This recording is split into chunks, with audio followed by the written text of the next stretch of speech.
নমস্কার, তোমরা সবাই কেমন আছো? আশা করি ভালো আছো। আমি আমার পরবর্তী ভিডিও নিয়ে তোমাদের সাথে চলে এসেছি। এবারে যারা ফার্স্ট ইয়ার জিএনএমে পড়ছো তাদের জন্য এই ভিডিওটি খুবই গুরুত্বপূর্ণ হতে চলেছে।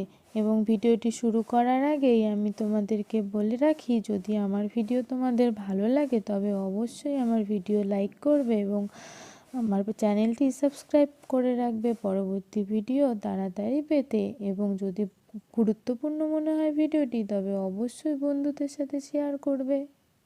আজকে আমি তোমাদের সাথে শেয়ার করব যে ফার্স্ট ইয়ার জিএনএমে তোমাদের টোটাল কয়টি সাবজেক্ট থাকবে এবং কি এবং প্রত্যেকটা সাবজেক্টের আমি পার্ট করে ভিডিও বানাবো, যে প্রত্যেকটা ভিডিওতে এক একটা করে সাবজেক্টের কিছু ইম্পর্টেন্ট টপিক নিয়ে আমি আলোচনা করব।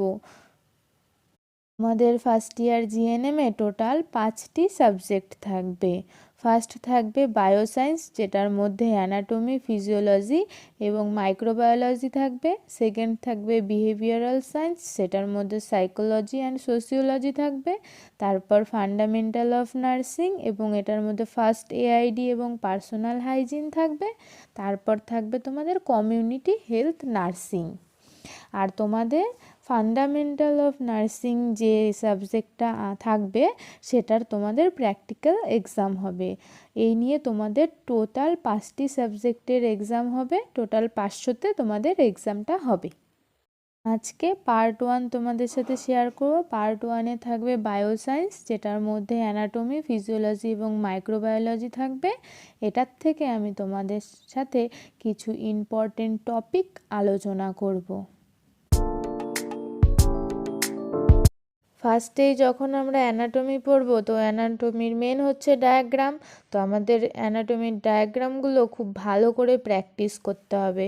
যেই সব ডায়াগ্রাম আমার খুব ইম্পর্টেন্ট মনে হয়েছে আমি সেই সবই তোমাদের সাথে শেয়ার করলাম।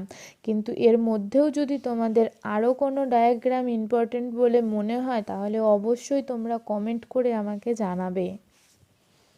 ফার্স্ট ডায়াগ্রাম হচ্ছে স্ট্রাকচার অফ ইউরিনারি ব্লাডার।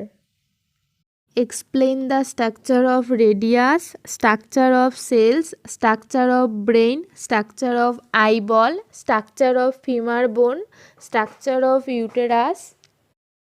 তারপর হচ্ছে structure of heart, skin, neuron, pancreas, thyroid gland এবং structure of respiratory system, structure of ear, trachea, structure of suprarenal gland, structure of liver, structure of digestive system, structure of tongue, structure of nephron, pituitary gland, structure of female reproductive system। এই ডায়াগ্রামগুলো তোমরা যদি ভালো করে practice করো তাহলে আমার মনে হয় যে তোমরা পরীক্ষায় কমন পাবে এগুলোর থেকেই। এরপরও যদি তোমাদের আরও অন্য ডায়াগ্রাম ইম্পর্টেন্ট বলে মনে হয় তবে অবশ্যই কমেন্ট করবে। এরপর তোমরা অটোক্লেভিং কোশ্চেনটা নিয়ে ভালো করে জেনে রাখবে। এটা বেশিরভাগ সময়ই পরীক্ষায় এসে থাকে, তাই আমার অটোক্লেভিংটা কিন্তু বেশ ইম্পর্টেন্ট মনে হয়েছে, তাই ফার্স্টেই আমি অটোক্লেভিংটা লিখেছি। তারপর পালমোনারি সার্কুলেশন, এটাও তোমরা দেখে রাখবে। ডিফাইন ইমিউনিটি নিয়ে কিন্তু কোশ্চেন প্রত্যেকবার একটা না একটা আসেই, তাই immunity, explain the type of immunity, এটা তোমরা দেখে রাখবে। তারপরে হচ্ছে এরপর 6 নম্বরে তোমরা সোর্স অফ ইনফেকশন এবং এটার এক্সপ্লেনেশনটা দেখে নেবে, এটাও কিন্তু পরীক্ষায় আসে। তারপর 7 নম্বর organ of the respiratory system, 8 নম্বরে ক্লাসিফিকেশন অফ ব্যাকটেরিয়া, এটারও এক্সপ্লেনেশন দেখে রাখবে। 9 নম্বর explain the mammary gland and 10 নম্বর মেথড অফ স্টেরিলাইজেশন মেথড কিন্তু আসবেই, এটা তোমরা ভালো করে দেখে রাখবে। 11 নম্বর question explain the conducting system of heart, এই কোশ্চেনটাও ভালো করে দেখে রাখবে, এটা কিন্তু প্রত্যেকবার এক্সামে আসে। এতক্ষণ ধরে আমার ভিডিওটি দেখার জন্য থ্যাংক ইউ সো মাচ।